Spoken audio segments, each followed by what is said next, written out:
Welcome students for this practical on the geometry of single point cutting tool. Already we studied the geometry in the theory. So today I will demonstrate in the practical the geometry of single point cutting tool. So the main elements of single point cutting tool. So this is the shank of the tool. So this is the face of the tool. This one is your side cutting edge and this one is the end cutting edge. The intersection point between the side cutting edge and the end cutting edge is called the nose. So this one is the nose radius. Okay. So at the intersection point between two, side cutting edge and end cutting edge, you will get the nose radius. Now the portion below this end cutting edge, you can see this one is the end cutting edge. Portion below the end cutting edge is called the end flank. So this complete portion. And portion below this side cutting edge is called the side flank. So this complete portion. So this is your side cutting edge. And this portion is called the side flank, and this top portion is called the face of the tool. Okay, so this top portion is the face of the tool. Then we have two types of single point cutting tool. One is right hand cutting tool, another is the left hand cutting tool. Now let's see how to identify right hand cutting tool and left hand cutting tool. Right hand cutting tool is the tool which will cut from right to left, that is from your right to left, that is from tailstock to headstock. And what is left hand cutting tool? It will cut from left to right, from your left to right, that is from headstock to tailstock. Okay.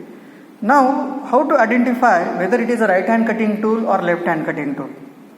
So there is a method actually for identifying whether it is a right hand cutting tool or left hand cutting tool. For right hand cutting tool, you have to use your right hand. Okay.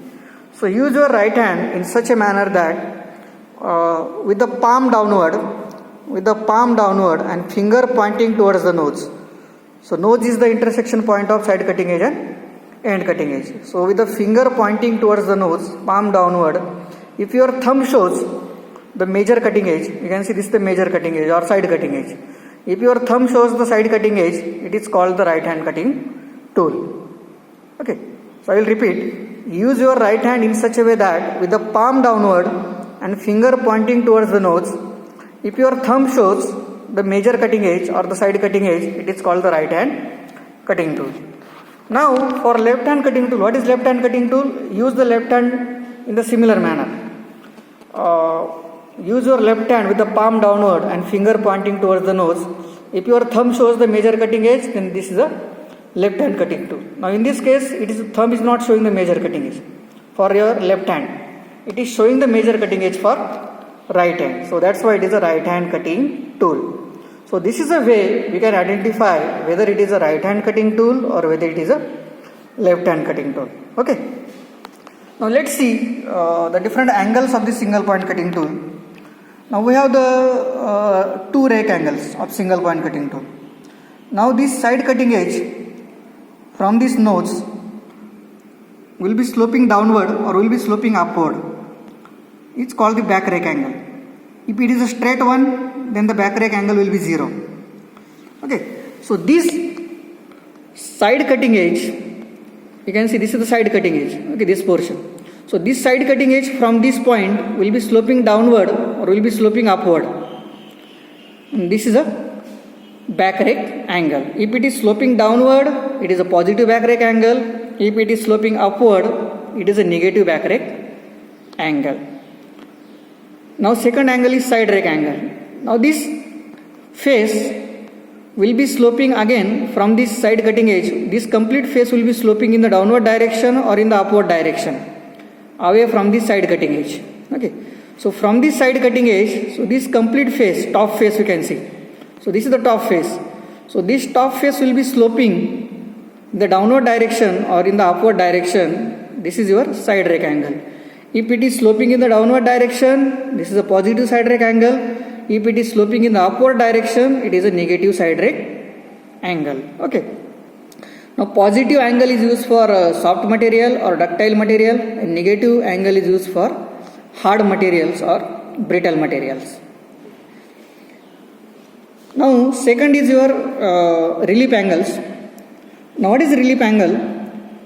We have the two flanks. One is your side flank. So this one is the, so portion below the side cutting edge, you can see this is side cutting edge, and portion below the side cutting edge is side flank, and portion below end cutting edge is end flank. Now you can see these two portions, side flank and the end flank.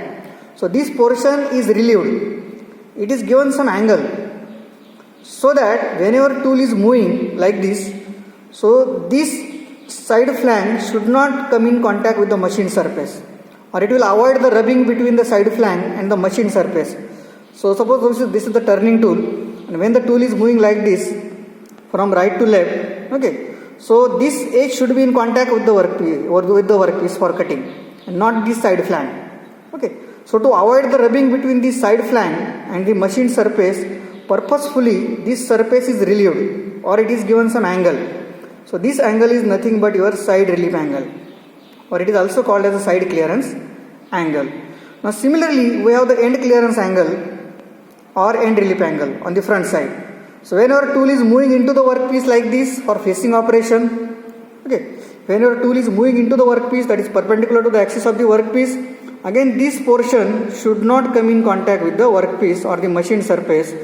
So to avoid between the end flank and the machine surface, the angle is given that is called as end clearance angle or end relief angle. So this a complete end flank, we can say it is relieved. So it is been relieved in the downward direction like this from the front side, and this portion is also relieved from the side. So we have the two relief angle, or it is a clearance angle. One is side relief angle. So in the side relief angle, side flank is relieved, and in the end relief angle, end flank is relieved. So we have these two angles, so that is called as a relief angle. And we have the cutting angles. Two cutting angles we have. Now from the side of the tool, we can see this side cutting edge. So this side cutting edge will be inclined in this manner. So it will have the inclination. If it is straight one, side cutting edge angle will be 0. If it is inclined like this, the angle will be there. 5 degree, 10 degree, whatever it is. So side cutting edge angle is the angle made by the side cutting edge with the side of the tool. Okay, so this is side of the tool. So angle made by the side cutting edge with the side of the tool. So this angle is nothing but your side cutting edge angle. So surface finish of the workpiece, the cutting forces on the workpiece will be affected by this side cutting edge angle. Second cutting edge angle is end cutting edge angle. You can see again this end cutting edge is given some angle. It is not straight. Okay. It is the angle made by the end cutting edge with the line passing through the nose or the point of the tool, like this. Okay, so this angle made by this end cutting edge with the line passing through the point or the nose of the tool is called the end cutting edge angle. Again, what is the purpose of end cutting edge angle?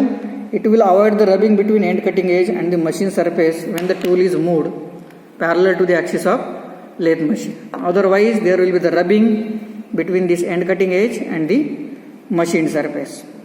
So this is what we have, the 6 angles. 2 rake angles, that is back rake angle and side rake angle. Then 2 relief angles, side relief angle and end relief angle. Relief angles are also called as a clearance angles. And 2 cutting angles. One is side cutting edge angle, another is end cutting edge angle, and another is the last is your nose radius, that is the intersection of side cutting edge and end cutting edge. So this is what the geometry of single point cutting tool. Now what is the importance of the geometry of single point cutting tool? This geometry is very important whenever you are machining the workpiece with the help of single point tool. Whenever your tool becomes blunt during machining on the lathe machine, you have to again grind the tool, and again you have to regenerate the geometry on the single point cutting tool. So in this way we can regenerate with the help of the grinding. For grinding, one should know what is the geometry of single point cutting tool, and based on the geometry we can grind the tool as per our requirement. Thank you.